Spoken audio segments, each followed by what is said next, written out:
Attorney Rufil Fernandez Banyok. Attorney Rufil Fernandez Banyok. Straight to the point. O karon, ania ang inyong anchorman.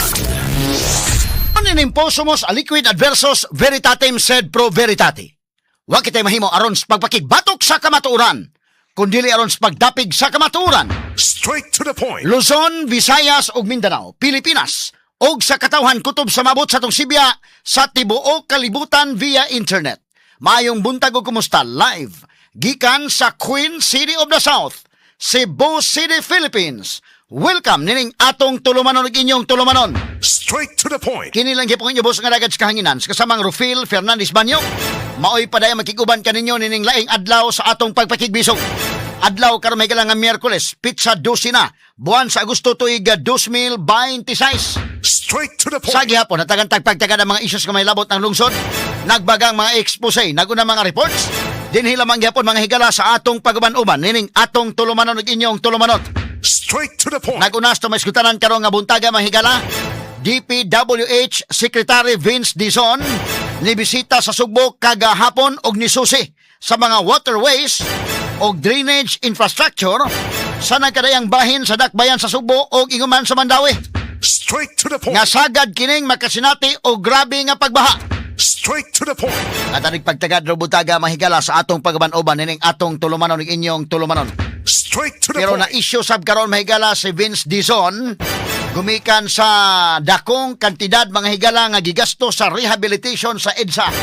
Apanaon sa bang hitabo ay Inday Maris nga dali man mahigala nga daot. Atol mahigala sa pagbaha medyo dihado man kayo mahigala ang gobyerno. Kinsa man ning kuntong maginis pagkauswag mahigala kay busy man kaayo ang atong mga katawhan karon, busy man to mga officials gobyerno kay gitutukan mahigala kini mang impeachment. Straight to the point. So, dol-dol gusto tinuod mga kagalaan nga mauswag na gyud ni mga higalang eleksyon. Straight to the Pero ang point. kumilik niingon nga ready gyud sila kung idayon ang eleksyon karon mga kagalaan.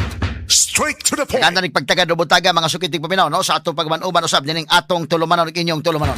Straight to the point. Samtang human naduso na ang gisugyot nga 7.2 trillion pesos. Sus kadako ang kwarta. Iya human mangutang ta sige pangutang. Ngano maingon man mga higala nga katubitang sa PhilHealth Inday Maris gideclare nga dunay savings kay mao nang gigamit mahigala sa GOCC man ng PhilHealth gikuha mahigala sa National Treasury. Gumikan ka na makunoy savings. Nganong mas savings man? Numero 1, tanawang ato mga hospital. Ha? Kung sa may sitwasyon sa ato mga hospital, nganong mainguman nga doon ay savings ang PhilHealth? Straight to the point. Kunya, nganong mas savings man nga nangutang man ganita in taon ang atong gobyerno sa Pilipinas? Aron lang gyud mahigalang malegalize ang paggasto sa kwarta, ang pagkuha mga higalas kwarta sa PhilHealth unya mga kaigalaan di usik-usikan. Straight to the At point. pagtagad ro butaga sa atong pabanuban nining atong tulumanon ug inyong tulumanon. Straight to the point. Matod pa mga kaigalaan, 7.2 trillion pesos nga national budget nasab alang sa sunod tuig. Nasuta nga ang Department of Education kung DepEd maoy nakaangkon og dakong pahat sa maong budget nga mukabat ngadto sa 976 bilyones pesos. Straight to the point. Dapat man na sa gyud no ang DepEd man mahigala mo'y dapat. Adto mga higalang milabay mga tuig labi pa tong 2025. Ang nakaangkon may dakong pahat sa budget mao mga kaigalaan ng DPWH hasta 2026. Straight to the O niya point. ilan na to mga higalang gi kunuhay doon na to sa mga computation nga mulabaw gihapon ang sanatad sa edukasyon. Straight to the point. Ug ares DPWH bubo mga higala ang mga daghang kwarta tuapod mga kaigalaan mabubo sa daghang malita.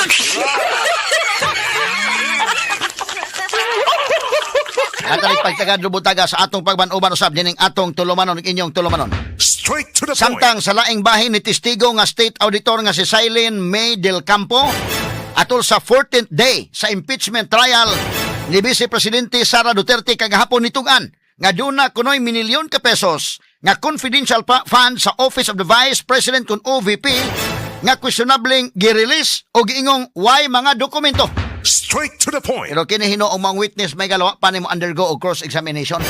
So tagaan tanig pagtagad karon duna pod mga higalay mga makaingon ang tata mga higala babita-bitaha ni kung sa atong unang witness kasi Roderick Wamil. Kay kato si Roderick Wamil mo apil magtestigo mga kagalaan sa mga adlaw nga wa na siya sa kuwa.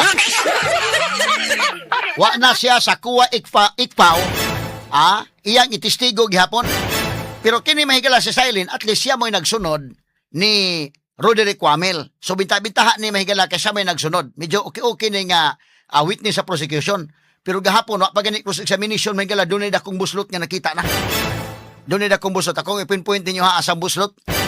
Bidak, panglingo-lingo yung ka mahigala sa si Attorney Lorna Kapunan, mura og ang iyang facial expression, mga kailan, bidak.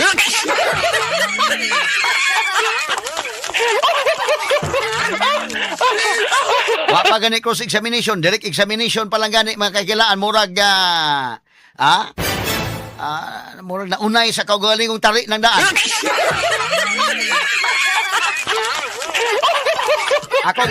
Atong ipinpoint ha sa dapit ang maong buslot, mahigala.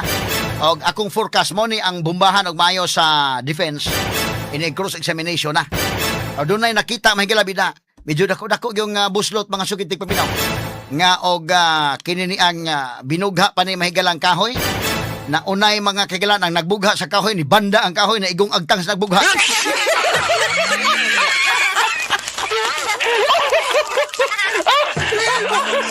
Ako na naluoy mahigalang Attorney Lorna Kapunan, mga sukitig paminaw. With due respect ni Kapunan, maing laki, maing kuan ba ya, maing abogada si Kapunan, tiguang na lang siya. Pero makita nimo nga anadjust trial, mga sukitig paminaw. Medyo kuan na lang, may edad na lang. Kaduha kung bisa pag unsa ka kamaayong abogado, mao gini mga kagila ay tudlo kanako kaniadto sa akong mentor kay nga mao sa Attorney Gloria Lastimosa 20 sa among law office kaniadto nga kini ang numero 1 gyud dili gyud sa abogado. Kay mamay ko pagtuo mahigala nga maayo kang ngilngig kang abogado. Giinan gyud ko gibalik-balik gyud ko ingon sa akong mentor nga may ganito inday maris kani donate sa mga libro. Good morning, Attorney Gloria Lastimosa 20. Ang iya mga libro ron to gidonate mahigala Cebu City Library.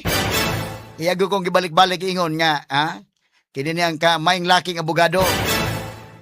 Medyo factor gyapon pero pinaka-importante gyud na ani mo ang ebidensya. Straight to the point. Ang pinaka-importante gyud nga naa kay ebidensya, naa nimong ebidensya o naa ka mahigalas pabor ka ba? Kay bisa pag unsang maing laki ka unya ang imong ebidensya di gyud pabor nimo. Medyo alanganin gyud mga kaigalaan. Makita ba nimo Attorney Lorna Kapunan, in fairness siya maing laki sa nga lawyer, karaan na lang nga lawyer, mugawas gyud ba higala pagkakaraang bugay.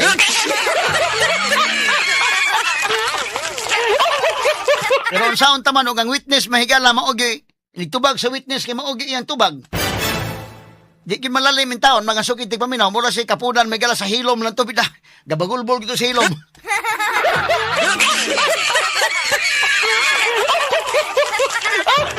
Pagkato niya inya Gilbelo Istro kada si kuan. Chua mahigala binaon sa pasan inyong mga witnesses.